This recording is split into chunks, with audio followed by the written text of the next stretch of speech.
Boa noite, irmãos, a paz do Senhor. O SIC, curso de imersão na Central, que é para aqueles que estão se preparando para o batismo e aqueles que querem ser recebidos como membros da Igreja Metodista Wesleyana, ali no salão com o pastor Felipe. Então você que está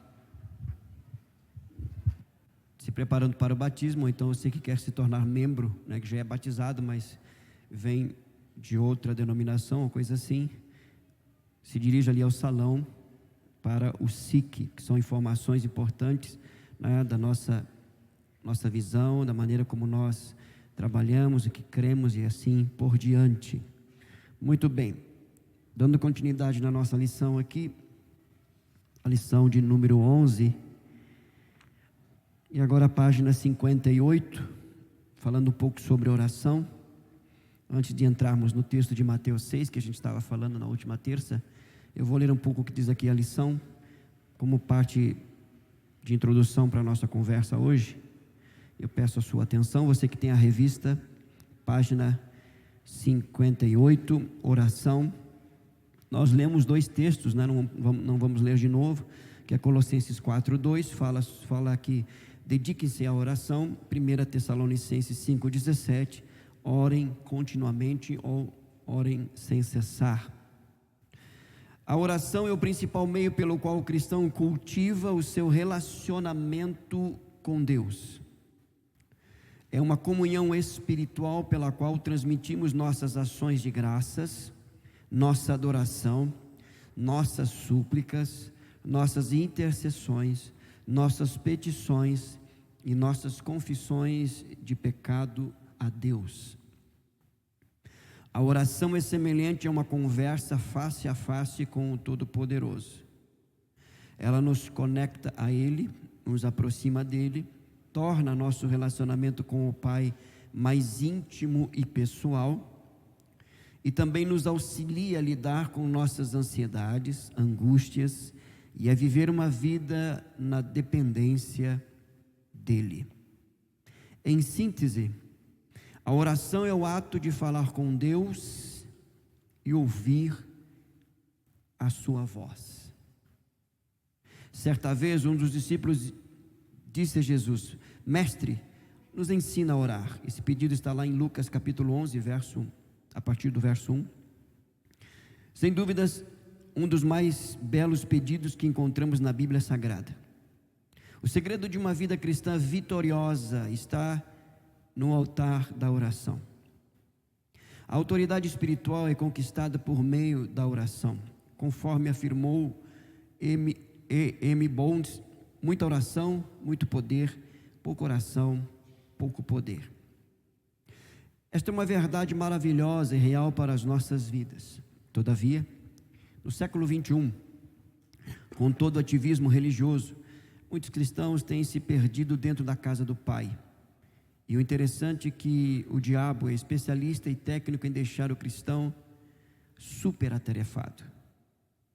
Grandes homens de Deus da história foram dedicados ao exercício da oração.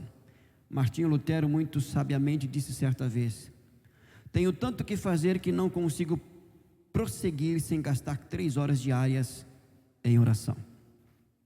Lutero dizia que quanto mais atividade, mais oração era necessário.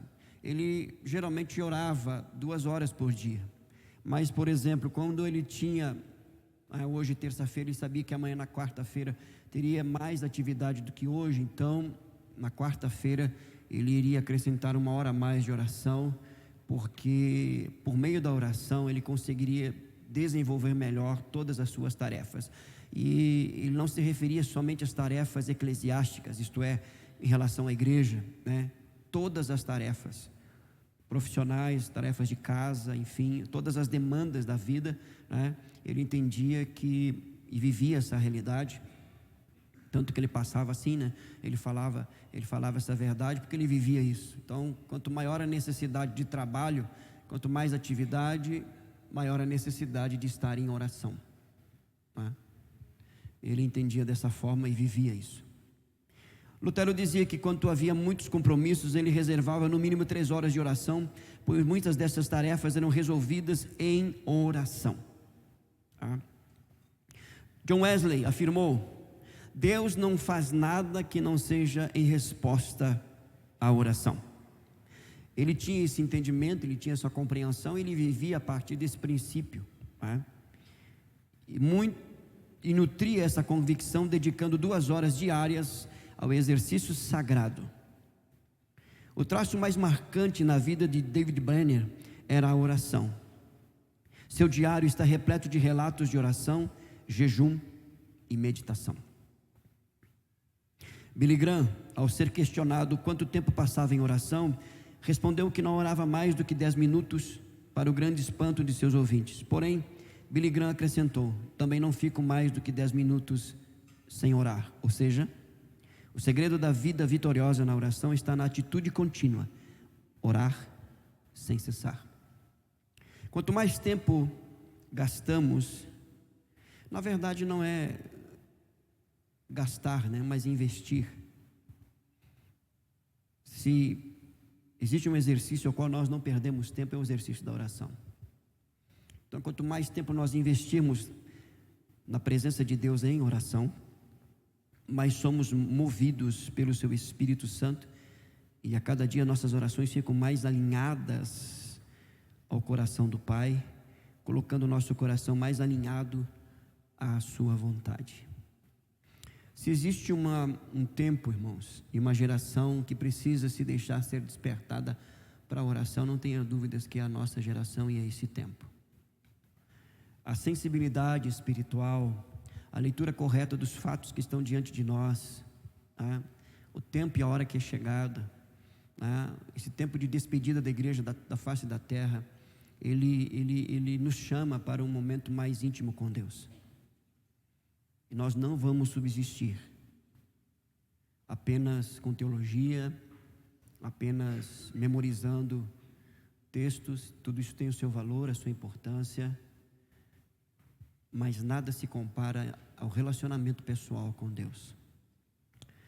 Uma das coisas que nós temos falado aqui continuamente é que, geralmente, quando nós perguntamos para alguém como está a sua vida com Deus, as pessoas, geralmente, a maioria responde a resposta é geralmente voltada para a frequência da igreja, nos cultos, nas reuniões, e que isso também tem a sua importância, tem o seu valor. É uma das disciplinas espirituais congregar,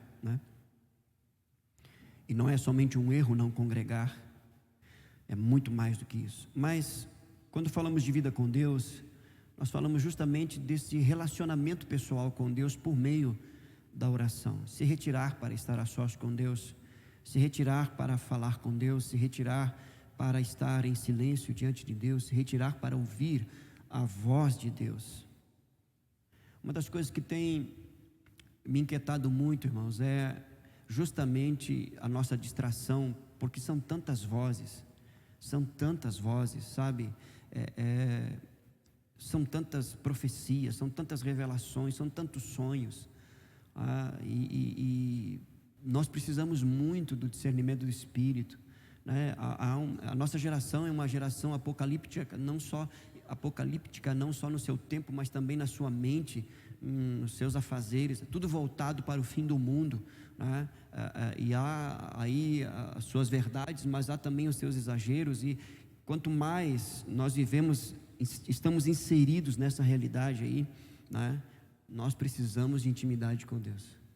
Nós precisamos, na verdade, ouvir a voz de Deus, ouvir a voz do bom pastor e atentarmos para a voz do Senhor e sermos por Ele guiados. Não há outro caminho, irmãos, não há outro caminho. É assustador, o que a gente tem visto no meio religioso, principalmente no meio evangélico, no que tem sido dito, o que tem sido ensinado, as experiências que têm sido propagadas, E infelizmente alguns pensam que a grande meretriz, que é a prostituta do Apocalipse, que é a falsa igreja, ela só se refere às falsas religiões. As falsas religiões já estão instituídas, elas já estão estabelecidas. Quando a Bíblia fala, irmãos, da grande meretriz, da mãe das abominações da terra, ela não está se referindo a um segmento religioso que já está estabelecido. Ela está se referindo a uma igreja que traiu o seu Cristo, de uma igreja que apostatou da fé genuína, de uma igreja que abre caminhos para uma prática libertina. Vou te dar um exemplo: pastores que nos seus púlpitos dizem que Deus é mãe, tanto quanto pai. Essa é a grande meretriz. Pastores e igrejas que permitem, e não só permitem, incentivam a união homoafetiva, algo totalmente abominável para Deus. Essa é a grande meretriz. Então não se engane achando que a grande meretriz já está aí estabelecida por falsas religiões. As falsas religiões é apenas um caminho que aponta para uma realidade ainda maior. Então apóstolos, pastores, profetas, não é, que usam do evangelho para enriquecer, enganando e sendo enganados, como diz a Escritura, aí está a grande meretriz. E a única maneira de nós nos preservarmos, né, dessa realidade que já está aí, né, já está estabelecida, e o seu pastor, que a Bíblia fala que é a segunda besta, o falso profeta, também já está aí, é uma questão de tempo e ela vai se manifestar de uma forma definitiva e absoluta. Então nós precisamos atentar, irmãos, para a palavra de Deus, por meio da comunhão íntima com Deus, intimidade com Deus. A geração de Noé, por exemplo, né? Lembra que Jesus falou que os dias que antecederiam a sua vida seriam como os dias de Noé? E aí você só estudar os dias de Noé, você vai ver, né, seres humanos híbridos, né, um pouco humano, um pouco deformado. Você está entendendo o que eu estou falando aqui ou não? Uma geração totalmente perversa. Noé pregou 120 anos e só levou a sua família na arca. Então, manifestações demoníacas de todo tipo, seres humanos se relacionando com anjos caídos. E esses são os nossos dias. Esses são os nossos dias. Mas a Bíblia diz que Noé achou graça aos olhos do Senhor, e a Bíblia diz que Noé andava com Deus. Então a única maneira de nós nos preservarmos de tudo isso é andarmos com Deus, é conhecermos Deus, como disse Jó: antes os meus olhos te viam, mas agora, antes eu te conhecia de ouvir falar, mas agora os meus olhos te veem. É um nível mais profundo de intimidade, de comunhão. Irmãos, nós não estamos, o que nós estamos falando aqui é básico, só que é justamente esta base que nós precisamos restaurar, restituir a nossa vida pessoal. Deus deu 24 horas por dia para cada um de nós. Netflix, outros tantos segmentos semelhantes, internet, só está aí para dizer naquele dia que a nossa negligência na oração não era falta de tempo. Então nós precisamos atentar para isso. Nossa oração tem sido: Senhor, desperta-nos para a oração, desperta-nos para a comunhão, desperta-nos para a intimidade. Você precisa se retirar, você precisa retirar a sua família para estar com Deus. Não brinque com isso. É o que nós estamos falando aqui. Todo esse texto aqui sobre oração, de forma resumida, está falando que a oração é o único viés de comunhão e de intimidade com Deus. Não pode ser uma prática automática, mecânica, né? Um mero hábito, um dever de consciência. Nós devemos usar desta graça para nos relacionarmos com Deus. Sabe, eu lembrei da experiência de uma irmã que ela decidiu se dedicar à oração mais do que ela já vinha orando. E certa noite, depois de um tempo de oração pela madrugada, ela foi acordada por um anjo que entrou no seu quarto. Só que quando ela acordou, ela sentiu o toque daquele anjo, ela contando na sua experiência. E quando ela acordou, ela olhou para a porta do seu quarto, o anjo estava de costa para ela, mas estava falando com ela. E ela disse: por que você não se vira e olha para mim? Quando ela disse isso, o anjo se virou e se transformou. E era um ser espiritual das trevas, dizendo para ela: você não sabe quanto nós odiamos quando vocês dobram os joelhos e oram. Vocês não têm ideia do quanto isso prejudica o nosso reino. E eu estou aqui enviado pelo meu mestre, no caso Lúcifer, para impedir que tu continue com esse propósito. Ela repreendeu e aumentou o seu propósito de oração. Irmão, se tem uma coisa que nós entramos em batalha espiritual, porque o pessoal pensa que batalha espiritual é só expulsar demônio. Essa é a ponta do iceberg. Uma das armas mais eficazes de Satanás nos nossos dias se chama entretenimento. Você sabe o que é entretenimento? Através do entretenimento, Satanás estabelece a distração, que é a capacidade de flertar com a mente de todos os assuntos e não se ocupar com nenhum. E é justamente o contrário que a oração exige de nós. Entra no teu quarto, fecha a porta e fala com teu pai que está em secreto. É concentração, é foco, é se retirar e se eximir de todo barulho, de toda agitação, de toda inquietação, é adentrar numa dimensão onde somente a presença do Senhor é o centro. Não tem lugar para distração, não tem lugar para inquietação. Não temos. Mas e o pessoal acha que batalha espiritual é só perturbação, opressão. Não, irmãos. A guerra é muito mais profunda. Você quer ver uma coisa? Esses dias eu estava orando e o Espírito falou claramente ao meu coração: você está lendo muito. E eu só leio livros evangélicos. Você está investindo muito tempo na leitura. Você precisa equilibrar esse tempo com a leitura da minha palavra e com oração. Mas isso ele falou para mim.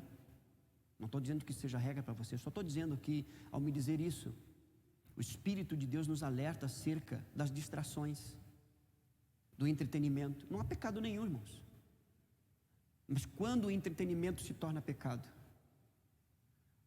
quando ele nos tira do propósito que Deus estabeleceu para cada um de nós, nós não vamos prevalecer, nós não vamos avançar, seja na vida pessoal, na vida familiar, como igreja neste lugar, se não nos dedicarmos de fato e de verdade à oração. Você não vai vencer as tentações, você não vai vencer práticas pecaminosas, você não vai vencer a angústia da sua alma, senão por meio de muita oração. Olha a experiência de Jesus no Getsêmani, o momento que antecedeu a cruz. E ele veio para isso. Por quantas vezes ele foi orar? 3 vezes. E somente na 3ª vez o texto sagrado diz que Jesus sai dali, então já pronto para ir para a cruz. Por quê? Travou-se uma batalha. O que ele nos ensina ali, irmãos? Que nós temos que orar até que tenhamos um testemunho do Espírito no nosso espírito, que a oração foi respondida. Lembra da experiência de Daniel? Ele estava em oração, e depois de 21 dias, o anjo veio e disse para ele: homem muito amado, a tua oração foi ouvida desde o primeiro dia, mas a resposta só veio agora, por causa da batalha espiritual nas regiões celestiais. E ele disse: eu saio daqui e vou lutar com o príncipe da Pérsia. Se tem uma coisa que o mundo das trevas trabalha com todas as suas forças, é para que a igreja não ore. Ela não invista tempo em oração. Porque se isto acontecer, eles sabem que vão perder e perder muito. Então, nós temos aqui, irmãos, um chamado. Deus está nos chamando de maneira muito clara e muito específica. E a grande questão nesta noite para mim e para você é: como está a sua vida de oração? Se Jesus viesse agora, entrasse aqui por estas portas aqui e perguntasse para mim: Júlio, como é que está a tua vida de oração? Tu sabe me responder? Porque eu sei como é que está a tua vida de oração. Quanto tempo você tem investido em oração? É o suficiente para você se conduzir como esposo, como pai, como minha testemunha, como ministro do Evangelho. Sabe, eu fico pensando, essa última semana foi uma semana assim, de más notícias. Nós recebemos muitas situações, não só aqui, mas fora, situações assim, pessoas dentro da igreja sofrendo, irmãos, sofrendo. A gente chega aqui, olha assim, ó, aparentemente está tudo bem, né? E a gente pergunta, está tudo bem? Está tudo bem. Responde como né? Aquela mulher lá respondeu para o profeta: não, está tudo bem, vai tudo bem. Ele só tinha perdido o filho tinha morrido, mas estava tudo bem. Mas quando a gente senta e conversa, as pessoas abrem o coração, você não tem ideia. E muito disso, muito de não conseguir avançar e vencer, é a falta de entendimento, de compreensão de que nós só vamos vencer de fato, de verdade, se nós nos entregarmos à oração, irmãos. Se o nosso coração ferver de fato, e de orar até que Deus responda, até que Deus faça. A Ângela leu um livro do bispo Elisiário, O Legado, né? Acho que é o nome, né? E no livro ele relata de que quando ele entrava para o escritório para orar, a sua esposa sabia que ele só iria sair dali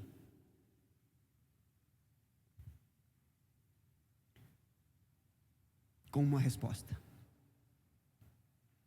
Enquanto ele não tivesse a resposta, aquela porta não se abria.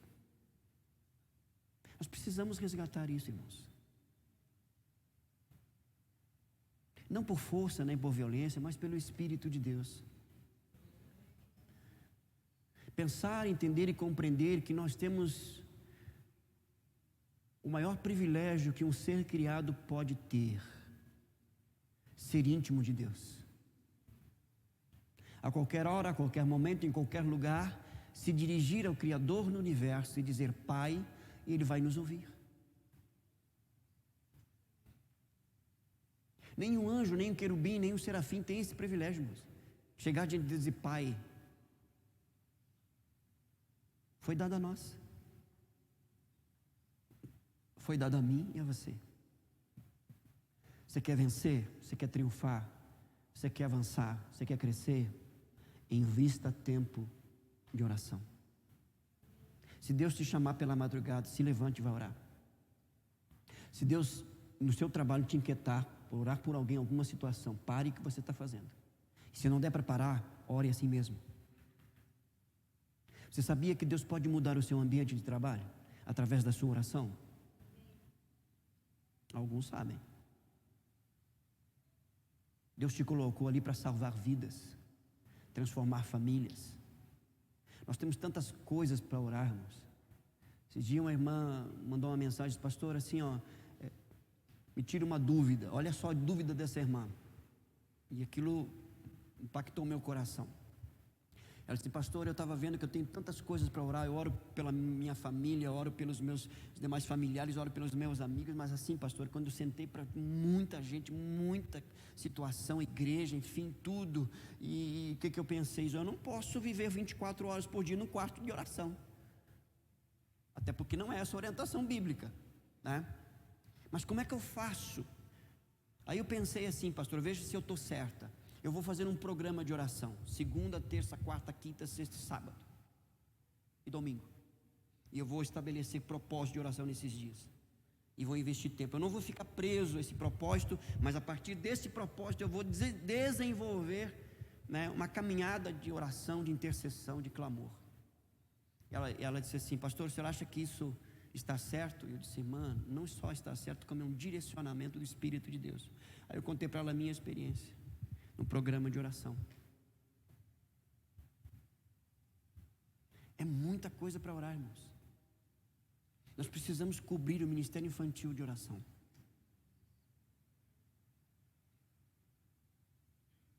Nós precisamos cobrir as nossas crianças de oração, de clamor, de súplica.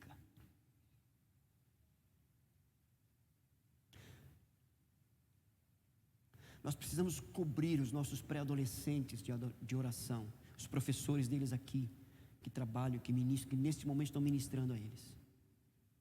Nós precisamos cobrir os adolescentes, os jovens, os adultos, os anciãos, os casais, famílias, as irmãs que trabalham no hospital, a Raquel que trabalha na escola, não sei se tem mais alguém que trabalha com ela. Nós precisamos orar uns pelos outros constantemente, incessantemente. Nós precisamos orar por esta cidade. Eu estava vendo um livro sobre oração e John Knox, acho que era, que ele disse assim: da minha Escócia ou então morrerei. E o Senhor transformou aquele país. Nós precisamos orar, irmãos, e dizer: Senhor, dá-nos Santana do Livramento. Estamos aqui para isso, irmãos. Qualquer outra coisa é perda de tempo. Nós estamos aqui para isso. Você precisa orar e dizer: Senhor, dá aos meus colegas de trabalho, de patrões, a Cristo Jesus, que eles se convertam. Nós precisamos orar para que haja salvação. Nós precisamos orar, irmãos, para que o batismo, aqui agora vamos ter um batismo em julho, se o Senhor permitir, né? Que não seja apenas um banho, mas que essas pessoas venham já nascidas de novo e sejam batizadas com o Espírito Santo, se levante como testemunhas do Senhor Jesus Cristo. Nós precisamos orar, irmãos, para que os nossos cultos sejam, na verdade, no momento da manifestação da presença de Deus, através dos cânticos, das orações, da comunhão dos irmãos, a palavra sendo pregada e confirmada com sinais e prodígios, e nós sairmos daqui na terça, saímos daqui da quarta de tarde, saímos daqui da quinta, saímos daqui do sábado, saímos daqui no domingo, irmãos, como testemunhas do Senhor Jesus Cristo, e por onde andarmos nas ruas dessa cidade, proclamar que é chegado o reino de Deus. Deus não espera menos do que isso de nós. E é de cada um de nós aqui, não tem posição, não existe hierarquia, não. Somos discípulos e testemunhas do Senhor Jesus Cristo. Nós precisamos orar para que o relacionamento conjugal seja pleno.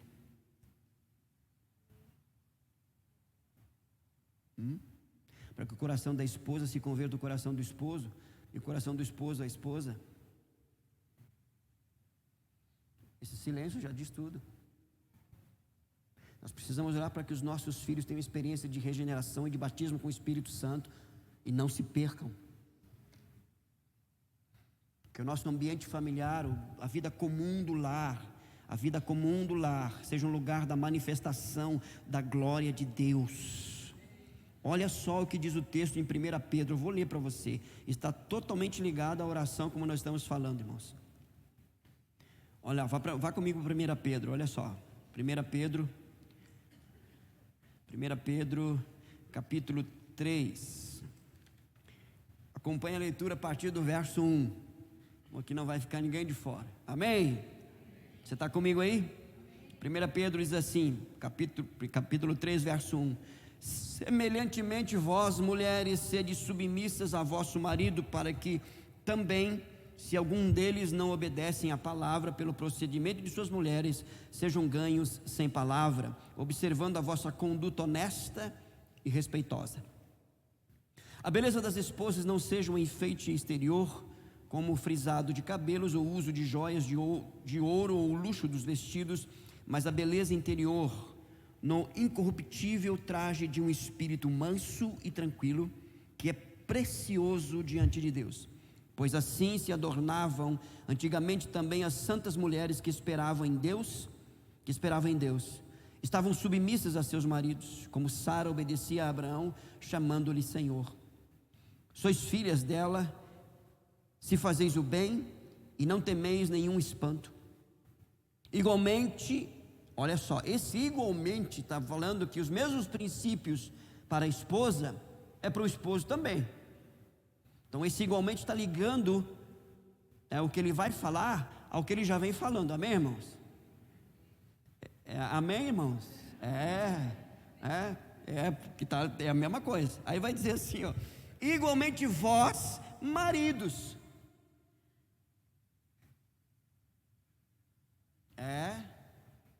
Você sabia que tem coisas que eu tenho que me sujeitar à minha esposa?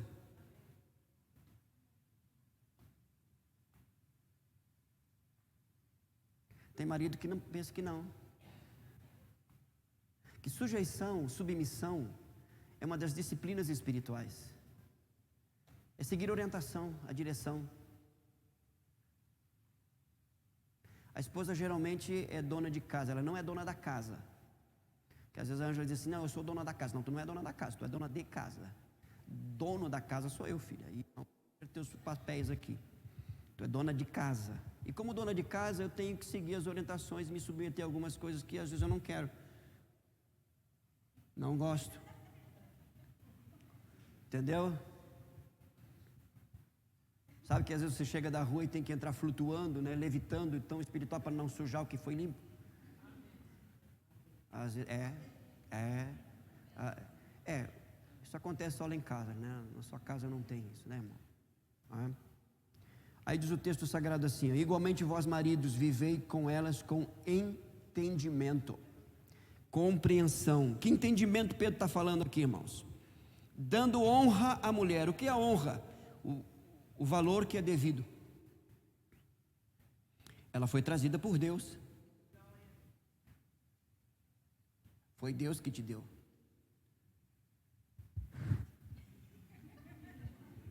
E ele não errou. Ele não errou. Ele não erra. Então, muito cuidado. Muito cuidado com as dádivas de Deus. Porque ele leva a sério isso. Olha só. Dando honra à mulher como vaso mais. Como vaso mais. Só as irmãs falam. Meu irmão, entenda que a sua esposa é vaso mais frágil. Então não deixe ela fazer aquilo que cabe a você fazer. Isso vai interferir diretamente na sua vida de oração. Preste atenção.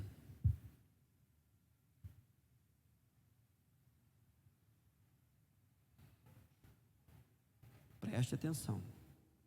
Olha só. Eu não gosto, pastor, de ir no mercado. Mas não é uma questão de gostar. É uma questão de você servir. E você tem que ir com ela. Se você está indo não querendo ir, peça para Deus mudar isso no seu coração. Porque senão, Deus vai te levar. Você nunca mais vai precisar ir no mercado, mas também não vai ficar com ela. Você está rindo?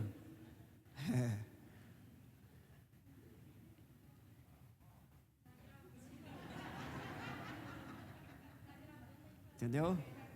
Preste atenção. Sabe, é um absurdo, irmãos. O irmão aqui na igreja é uma bênção, ora, profetiza, enfim, prega e está tudo certo. Aí vai no mercado, a mulher tem que, além de carregar as bolsas, tem que abrir o carro. E o homem de Deus ali está ali. Aí ela chega em casa, ela tem que cozinhar, limpar a casa. E o provedor vendo Netflix.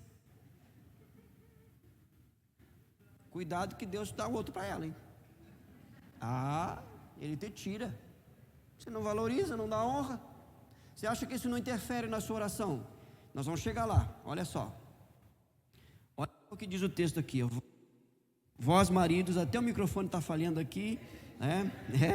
Quando o negócio pega, aperta, olha só. Igualmente vós maridos, vivei com elas com entendimento, dando honra à mulher como vaso mais frágil, e como sendo elas herdeiras conosco da graça da vida. A mesma graça que te alcançou, meu querido, alcançou ela também. O mesmo Espírito que habita na sua vida, habita nela também. Agora olha só, olha o que o texto diz: para que não sejam impedidas as vossas orações. Imagina eu falando isso. Quantas orações foram interrompidas pela maneira como eu tratei a minha esposa.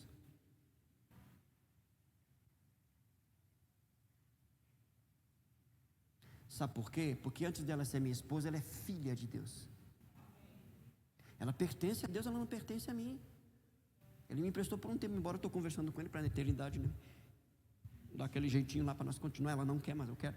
Então, De tão bom que eu sou, ela só quer aqui, irmão. Lá na eternidade, né? Por toda a eternidade aguentar o Júlio já é demais, né, irmão? Então a coisa é feia. Você imagina o quanto Deus tem que trabalhar na minha vida. Mas olha só, vai interromper. E a expressão interromper aqui, irmãos, é ir contra. E não é o diabo, não. Não é o diabo. Tem coisa que a gente atribui para o diabo e não é o diabo. E essa é uma delas. É Deus. Não vai. Como diz a gurizada aí, não vai rolar. Você vai ter que mudar. Você vai ter que tratar melhor. Você vai ter que cuidar. Você vai ter que aprender ou reaprender a abrir a porta do carro para ele entrar. Eu estou até pensando nisso porque esses dias ela está reclamando direto que eu não estou levando café para lá na cama, porque antes eu levava. E eu acho que isso está interrompendo as minhas orações. Né? Né, Flávio? Acho que é, né? Vou ter que levar café para ela na cama, porque eu levava. Esses dias, por que tu levava antes, agora não leva? Agora eu não tenho tempo. Aí eu dou uma de espiritual, eu estou orando mais. Estou lendo mais a Bíblia, então ora menos e faz mais. Equilibra o negócio aí para não ficar meio tortuoso aí. Deu para entender aí, irmão? Então vamos lá para Mateus capítulo 6, no tempo que nos resta. Alguma pergunta, alguma colocação, alguma contrariedade, alguma inquietação no seu coração?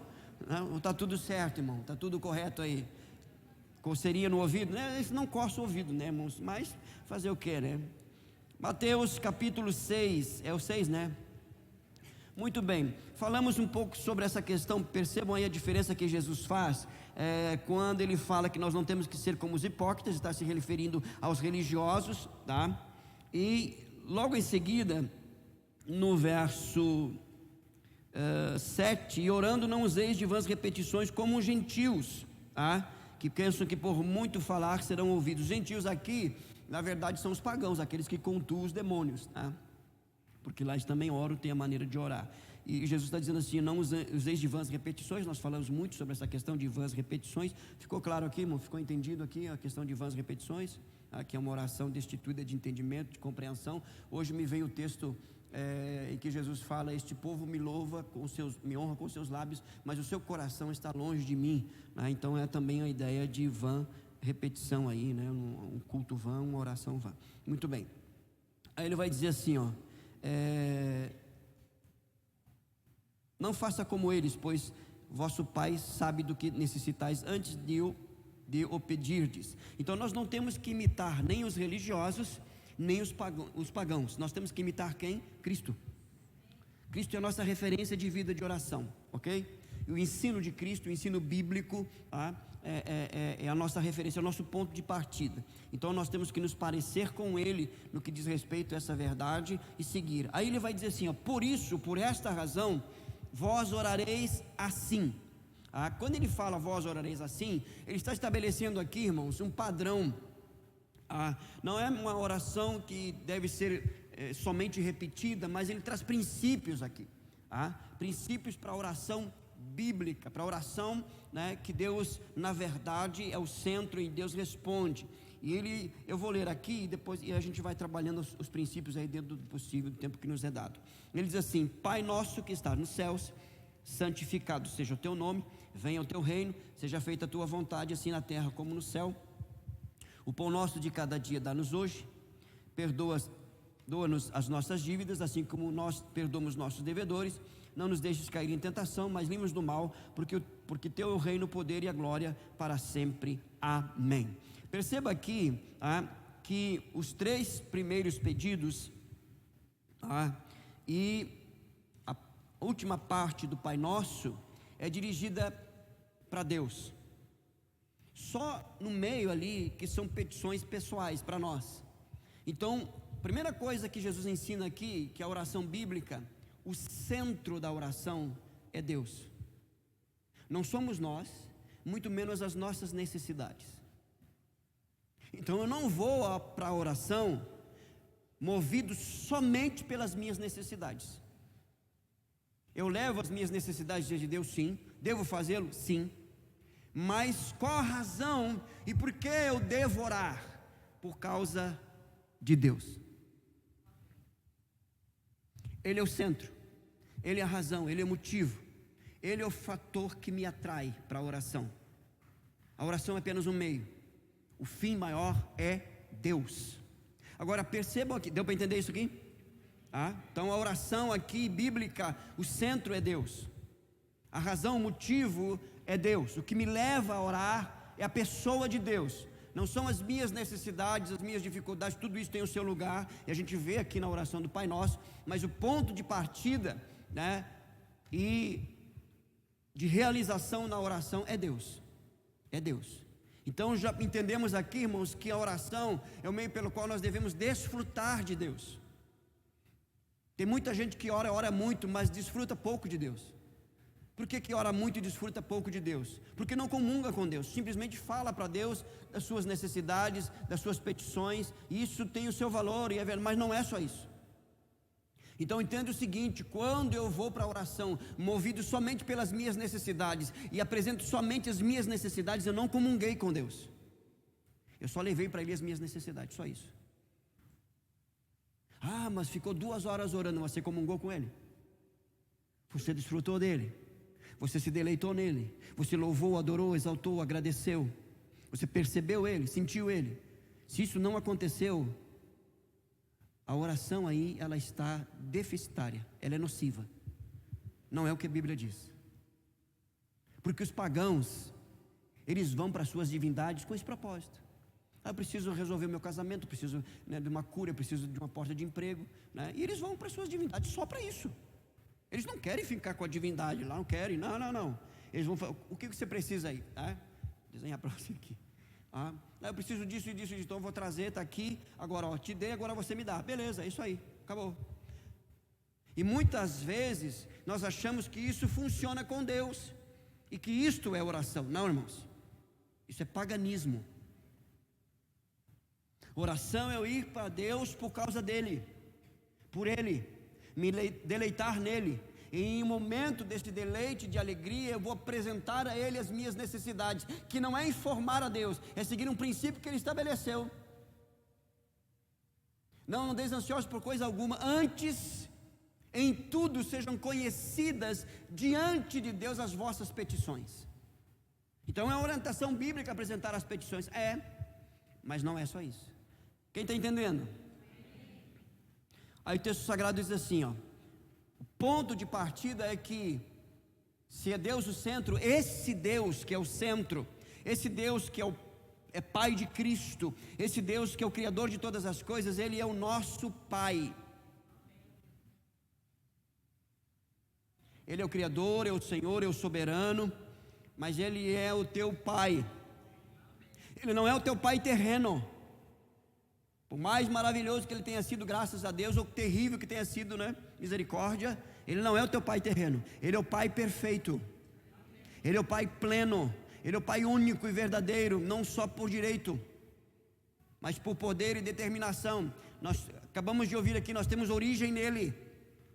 Então Ele é o nosso Pai. Pai cuida, protege, provê e está sempre junto.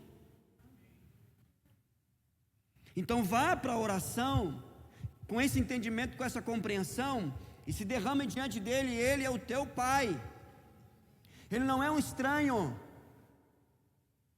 Ele não é um Senhor que está lá no alto e sublime trono, e você não, é tudo isso, Ele é tudo isso.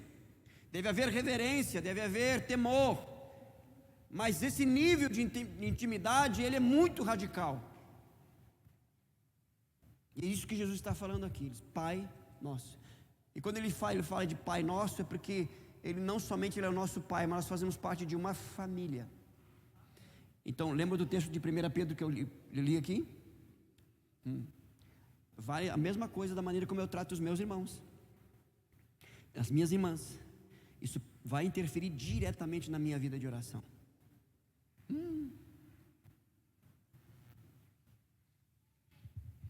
Veja que é complicado. Para mim é muito complicado, porque eu sou difícil de trato, irmão. Aquela ali é uma santa mulher de Deus. Você já não se chateou comigo? É ruim, hein? Já não saiu daqui indignado com o pastor Júlio?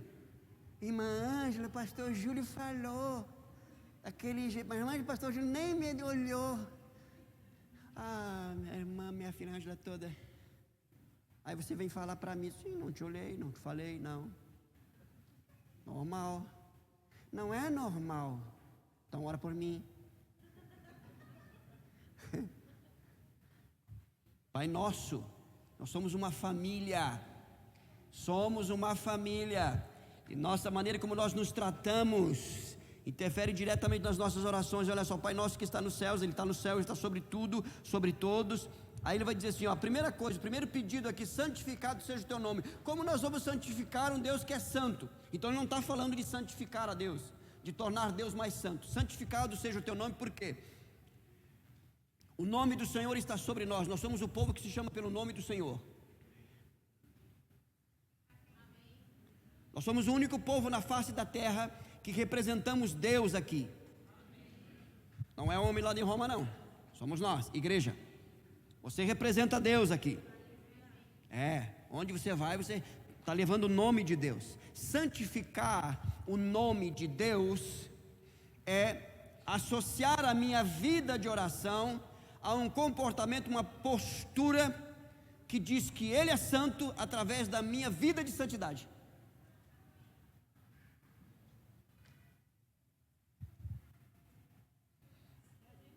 Não é só orar, irmão. Não é só orar.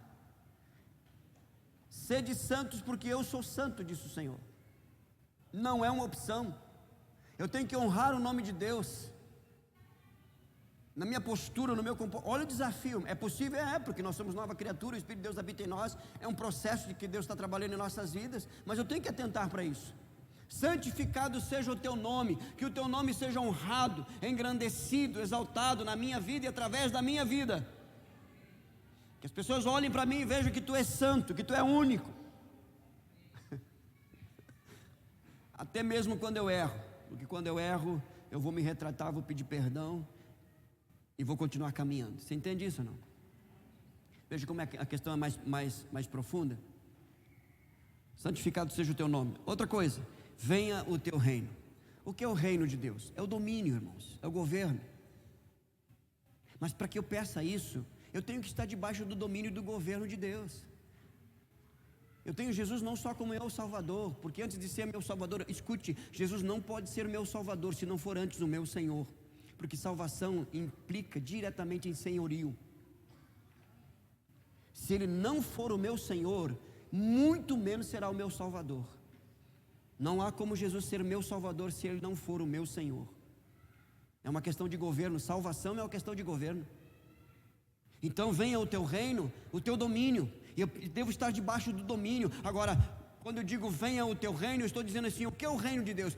Como se manifestou o reino de Deus? Na pessoa e no ministério de Cristo. Pregação, ensino, sinais e maravilhas. Onde há enfermidade, Ele traz saúde. Você está entendendo aí ou não? Tem demônio, manda o demônio sair, a libertação. Venha o teu reino. Vai pregar, vai ensinar, vai anunciar as boas novas, vai trazer o domínio de Deus sobre uma vida, sobre uma família, sobre um lugar. Por isso que eu disse no início aqui, eu falei para vocês assim, olha, Deus te colocou ali, naquele lugar ali, para transformar aquele lugar através da tua vida. Ore por aquele lugar, Senhor, que venha o teu reino sobre este lugar aqui, Senhor. Que sejam destronados principados e potestades deste lugar aqui. Mas o meu patrão não interessa, que ele fez 500 pactos com Satanás. Venha o teu reino, ele vai ser destronado. Venha o teu reino, Senhor, na minha família, na minha casa, o teu governo, que eles não estejam mais sob o domínio do pecado, que não estejam mais sob o domínio dos demônios, que não estejam mais sob o domínio do mundo, da carne, das doenças, que venha o teu reino. Isso é orar, venha o teu reino. O reino tem os seus sinais visíveis: salvação, libertação, cura, transformação, regeneração, batismo com o Espírito Santo. Isso é reino de Deus. Entendimento, compreensão e prática da palavra, isso é reino de Deus. Venha o teu reino. Nós somos agentes do reino. Você tem uma autoridade que você não imagina, que lhe foi confiada. Ainda mais quem exerce uma posição de autoridade na sua vida profissional. Peça para que o reino venha. Aquele dia difícil, sabe? Que o patrão ou a patroa levantou meio avesso. Esse é o dia. Esse é o dia, Senhor, que venha o teu reino. Que venha o teu reino, meu Deus. Não, ora com o coração limpo, não como o meu coração. Entendeu? Senhor, que venha o teu reino. Que seja liberta desse espírito maligno. Terceiro pedido aqui, o nosso tempo acho que está terminando. Seja feita a tua vontade. Irmãos, aqui é complicado. Que às vezes a vontade de Deus não é a nossa. Olha a oração de Jesus no Getsemane. Pai, se possível, afasta de mim esse cálice.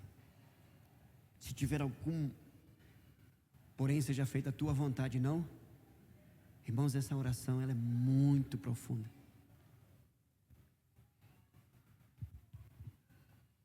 Eu lembro de um irmão, nós íamos orar por ele estava enfermo, e disse, nós vamos orar para que o Senhor cure. Ele disse, pastor, não, porque eu já falei com Deus, Deus não vai me curar.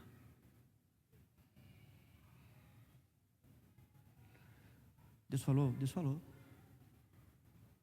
Ele vai me ajudar, e depois Ele vai me levar. Então só ore para que Ele continue me sustentando.